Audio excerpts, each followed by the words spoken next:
నమస్తే. Local body ఎన్నికలు తెలంగాణలో సర్పంచులు లేక, వార్డు మెంబర్ లేక, ఎంపీటీసీలు, జెడ్పీటీసీలు లేక దాదాపు 1.5 ఇయర్ అవుతుంది.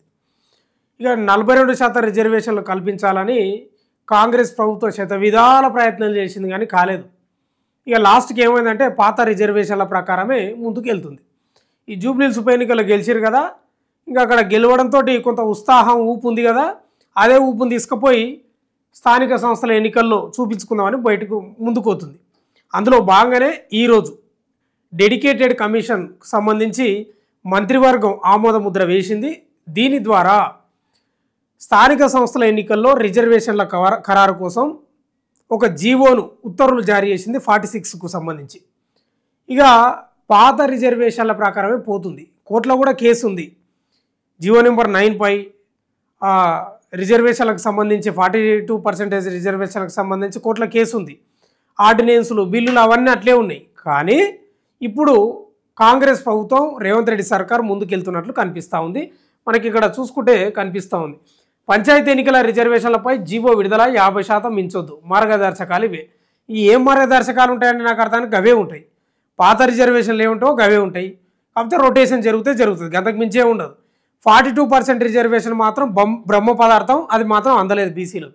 అది మాత్రం స్పష్టంగా చెప్పొచ్చు మనం. తెలంగాణలో గ్రామ పంచాయతీ ఎన్నికల రిజర్వేషన్లకు సంబంధించి రాష్ట్ర ప్రభుత్వం శనివారం జీవో విడుదల చేసింది. సర్పంచ్, వార్డు సభ్యుల రిజర్వేషన్ల విధి విధానాలను ఖరారు చేసింది. రిజర్వేషన్లు 50%కి మించకూడదని మార్గదర్శకాలు జారీ చేసింది. ఎందుకు చేసింది ఇది? సుప్రీంకోర్టు ఆదేశాల మేరకు.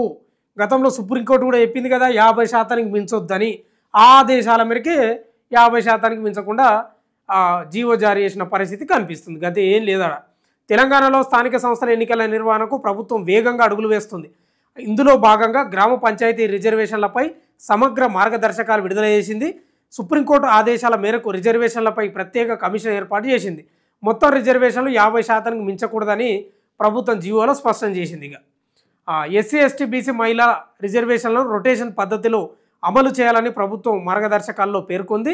రిజర్వేషన్ కేటాయింపు సామాజిక, ఆర్థిక, ఉపాధి, రాజకీయ, విద్య సర్వే ఆధారంగా ఉండాలని, సర్పంచ్ రిజర్వేషన్కు 2011 జనగణనతో పాటు SEEPC డేటా వినియోగించాలని మార్గదర్శకాల్లో పేర్కొంది. 100% ఎస్టీ గ్రామాల్లో ఉన్న వార్డులు, సర్పంచ్ స్థానాలు ఎస్టీలకు మాత్రమే రిజర్వ్ చేయాలని పేర్కొంది. అంటే వాస్తవంగా కూడా ఏంటంటే మన తండాలు ఉంటాయి కదా, అక్కడ దాదాపు ఎస్టీలే ఉంటారు, ఎవరు ఉంటారు దాదాపు. వాళ్ళ దగ్గర వార్డులు కానీ సర్పంచ్ కానీ వాళ్ళకే కేటాయించాలనేది ప్రభుత్వం ఉత్తర్వులో పేర్కొన్నట్లు కనిపిస్తూ ఉంది. మొన్న వచ్చిన రిజర్వేషన్లు ఏమైంది తెలుసా? ఎస్టీ గ్రామ పంచాయతీలో కూడా బీసీలకు వచ్చింది. అదేందో విచిత్రం. రైట్. రిజర్వేషన్లు డిసెండింగ్ పాపులేషన్ ఆర్డర్ ప్రకారం కేటాయింపు చేయాలని పేర్కొంది. మునుపటి ఎన్నికల్లో రిజర్వ్ చేసిన వార్డులు, గ్రామాలు అదే కేటగిరీకి మళ్ళీ రిజర్వ్ చేయరాదని, 2019 ఎన్నికల్లో అమలు కాని రిజర్వేషన్ యథాతథంగా కొనసాగించవచ్చునని జీవోలో ప్రభుత్వం పేర్కొంది. అదేవిధంగా వార్డు రిజర్వేషన్ల నిర్ణయం ఎంపీడీఓ, సర్పంచ్ రిజర్వేషన్ నిర్ణయం ఆర్డీఓ ఆధ్వర్యంలో జరగాలని పేర్కొంది. ఎస్టీ రిజర్వేషన్లను మొదట ఖరారు చేసి తర్వాత ఎస్సీ, బీసీలకు రిజర్వేషన్లు కేటాయింపు చేయాలని పేర్కొంది. అంటే గ్రామాలలో వార్డులకు సంబంధించి రిజర్వేషన్లు ఏమో ఎంపీడీఓ నిర్ణయించాలి, సర్పంచ్లకు సంబంధించి ఏమో ఆర్డీఓ నిర్ణయించాలి. ఇక మొదట ఎస్టీలకు రిజర్వేషన్లు ఖరారు అయిన తర్వాత ఎస్సీ, బీసీలకు రిజర్వేషన్లు ఖరారు చేస్తారంట. ఇక మహిళా రిజర్వేషన్ అన్ని కేటగిరీలలో ప్రత్యేకంగా లెక్కించి అమలు చేయాలని, గ్రామ పంచాయతీ వార్డుల సంఖ్య తక్కువ అయితే మొదట మహిళలు, ఆ తర్వాత లాటరీ పద్ధతి ద్వారా కేటాయించాలని మార్గదర్శకాల్లో ప్రభుత్వం పేర్కొంది. అమలుకు చర్యలు తీసుకోవాలని అన్ని జిల్లాల కలెక్టర్లు, ఎలక్షన్ అథారిటీలను ప్రభుత్వం ఆదేశించింది. ఈ మొత్తం మీద అయితే స్థానిక సంస్థలకు సంబంధించి నగరం మోగినట్లే కనిపిస్తూ ఉంది. ఎందుకంటే ప్రభుత్వం కూడా ఇంకా లేట్ చేయదలుచుకోలే. ఇంకా విచిత్రం ఏంటంటే గ్రామాలలో ప్రజలు ఎట్లున్నారో తెలుసా?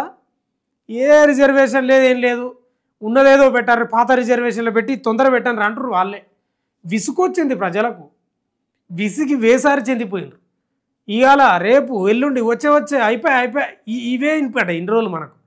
కాబట్టి ప్రజలు కూడా పెద్ద ఆసక్తి లేరు. బీసీలకు 42% రిజర్వేషన్లు చట్టబద్ధంగా వచ్చిన తర్వాతనే సర్పంచ్ ఎలక్షన్లకు రావాలని ఏం లేదు. ఏదోటి పెట్టండి అంటున్నారు వాళ్ళు. ఏదో రకంగా పెట్టండి, పాత రిజర్వేషన్ల ప్రకారం 50% మించకుండా పెట్టేయండి, ఎన్ని రోజులు ఆగాలి అని ప్రజలు అంటున్నారు. మనమనే ముచ్చట కాదు, ప్రజలు అంటున్నారు.